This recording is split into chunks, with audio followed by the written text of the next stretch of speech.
The global intelligence transition by 2026 is driven by massive infrastructure spending, key IPOs in AI. வாங்க 2026ஆம் வருஷத்துல technology உலகத்துல என்னதான் நடந்துட்டு இருக்குன்னு ஒரு பார்வை பார்க்கலாம். இது ஏதோ சின்ன சின்ன அப்டேட்ஸ் கிடையாதுங்க. ஒரு பெரிய தொழில்நுட்ப புயலே உருவாயிட்டு இருக்கு.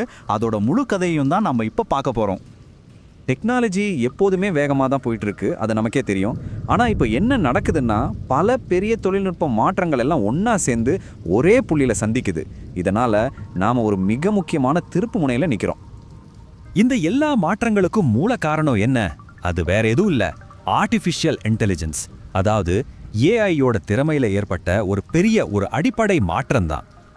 நாம இதுவரைக்கும் பார்த்த ஜெனரேட்டிவ் ஏஐலாம் ஒரு புத்திசாலி உதவியாளர் மாதிரி நாம கேள்வி கேட்டா பதில் சொல்லும், படங்கள் வரையும். ஆனா இப்போ வந்திருக்கிற ஏஜென்டிக் ஏஐ அப்படி இல்லை. அது ஒரு ப்ராஜெக்ட் மேனேஜர் மாதிரி. ஒரு வேலையை கொடுத்தா அதுவே பிளான் பண்ணி ஸ்டெப் பை ஸ்டெப்பா பல சாஃப்ட்வேர் எல்லாம் யூஸ் பண்ணி அந்த வேலையை முடிச்சிடும்.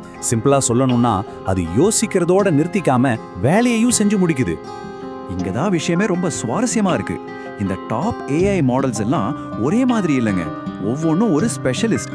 GPT-5 பார்த்தீங்கன்னா ரொம்ப ஆழமா யோசிச்சு அனலைஸ் பண்ணுது. ஜெமினி 3.0 ரியல் டைம் வீடியோவை அப்படியே புரிஞ்சுக்குது. இன்னொரு பக்கம் ஓப்பன் சோர்ஸா வர லாமா 4 பல டூல்ஸை ஒன்னா சேர்த்து வேலை வாங்குறதுல கில்லாடியா இருக்கு. இது வெறும் போட்டியா மட்டும் தெரியல, ஒவ்வொருத்தரும் ஒவ்வொரு துறையில ராஜாவாக பார்க்குற மாதிரி இருக்கு. சரி, இவ்வளோ சக்தி வாய்ந்த ஏஐயை உருவாக்குனா மட்டும் போதுமா? அதுக்கு உயிர் கொடுக்கணும் இல்லையா? அதுக்கு தேவைப்படுற பவரும் இன்ஃப்ராஸ்ட்ரக்சரும் சும்மா இல்லை, மிக மிக அதிகம். இதனால தான் இப்போ ஒரு பிரம்மாண்டமான கட்டுமான பந்தயமே ஆரம்பிச்சிருக்கு. பெரிய பெரிய டெக் கம்பெனிங்க எல்லாம் தங்களோட ஏஐ சிஸ்டம்ஸ்க்கான அடித்தளத்தை அமைக்க இதுக்கு முன்னாடி யாருமே யோசிச்சு பார்க்க முடியாத அளவுக்கு பணத்தை கொட்டுறாங்க. இத பண மழைன்னு சொல்றதை விட ஒரு பண பெருவெள்ளம்னே சொல்லலாம். ஒரு சின்ன உதாரணம் சொல்றேன் கேளுங்க. மெட்டா நிறுவனம் மட்டும் 2026ல அவங்களோட ஏஐ டேட்டா சென்டர்களுக்காக எவ்வளவு செலவு பண்ண போறாங்க தெரியுமா? சுமார் $135 பில்லியன். சும்மா யோசிச்சு பாருங்க, இந்த ஒரு கம்பெனியோட பட்ஜெட் பல சின்ன நாடுகளோட மொத்த பட்ஜெட்டை விட அதிகம். சரி, இந்த முதலீட்டோட அளவை இன்னும் நல்லா புரிஞ்சுக்கணும்னா இந்த நம்பரை கேளுங்க. மைக்ரோசாஃப்ட் போன ஒரே வருஷத்துல 2 ஜிகாவாட் பவர் கெப்பாசிட்டி உள்ள புது டேட்டா சென்டர்களை கொண்டு வந்திருக்காங்க. 2 ஜிகாவாட்னா எவ்வளவு தெரியுமா? ஒரு பெரிய சிட்டிக்கே கரண்ட் சப்ளை பண்ற அளவுக்கு பவர் அது. இந்த ரேஸ் வெறும் மெட்டா மைக்ரோசாஃப்டோட முடியல. கூகுளோட செல்ஃப் டிரைவிங் கார் யூனிட்டான வேமோ தங்களோட கார்களை உலகமெங்கும் கொண்டு போறதுக்காக மட்டுமே $16 பில்லியன் ஃபண்டு திரட்டிருக்காங்க. பாத்தீங்கன்னா எல்லா பக்கமும் முதலீடு கொட்டிட்டு இருக்கு. ஓகே, இவ்வளோ பெரிய ஏஐ இன்ஃப்ராஸ்ட்ரக்சர் இன்ஜினுக்கு ஃபியூவல் எது? அதுதான் செமிகண்டக்டர் சிப்ஸ். ஆனா சுவாரஸ்யமான விஷயம் என்னன்னா, எது தேவையோ அதுதான் இப்போ இந்த போட்டியோட மையப்புள்ளியா ஒரு பெரிய டென்ஷனுக்கான காரணமாகவும் மாறி இருக்கு. இந்த சிப் போர்டோட மையத்துல இருக்கிறது NVIDIAவோட H200 சிப். இத ஒரு சாதாரண ஹார்ட்வேர் நினைச்சிடாதீங்க. இப்போ உலகத்திலேயே அதிகமா தேடப்படுற, அதே நேரத்துல அதிக கட்டுப்பாடுகள் நிறைஞ்ச ஒரு டெக்னாலஜி பொக்கிஷம் இதுதான். இந்த சிப் யாருக்கு போகணும் யாருக்கு போகக்கூடாதுன்னு அமெரிக்கா ஒரு ரொம்பவே சிக்கலான பாலிசி வச்சிருக்காங்க. சீனாவுக்கு விற்கலாம், தப்பு இல்லை. ஆனா அதுக்கு அமெரிக்கா அரசாங்கத்தோட பெர்மிஷன் வேணும். அது மட்டும் இல்லாம வர லாபத்துல ஒரு பெரிய பங்கையும் கொடுக்கணும்.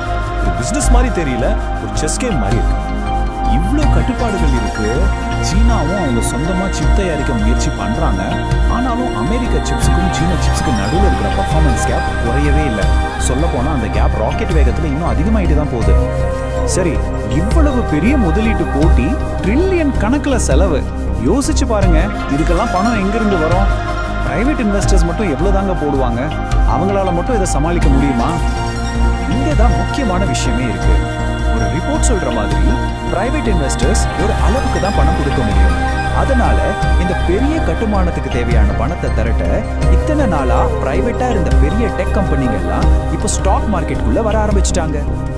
இதோட விளைவா 2026ல நாம ஒரு பிரம்மாண்டமான IPO அலைய பார்க்க போறோம். OpenAI, SpaceX, Anthropicனு பெரிய பெரிய தலைகள் எல்லாம் பல $100 பில்லியன் வேல்யூவேஷனோட பப்ளிக் மார்க்கெட்டுக்குள்ள வர ரெடியா இருக்காங்க. இது வால் ஸ்ட்ரீட்டே மாத்த போகுது. இவ்வளோ நேரம் நாம ஏஐ ரேஸை பத்தி தான் பேசிட்டு இருக்கோம். அதுதான் இப்போ ஹெட்லைன்ஸ்ல இருக்கு.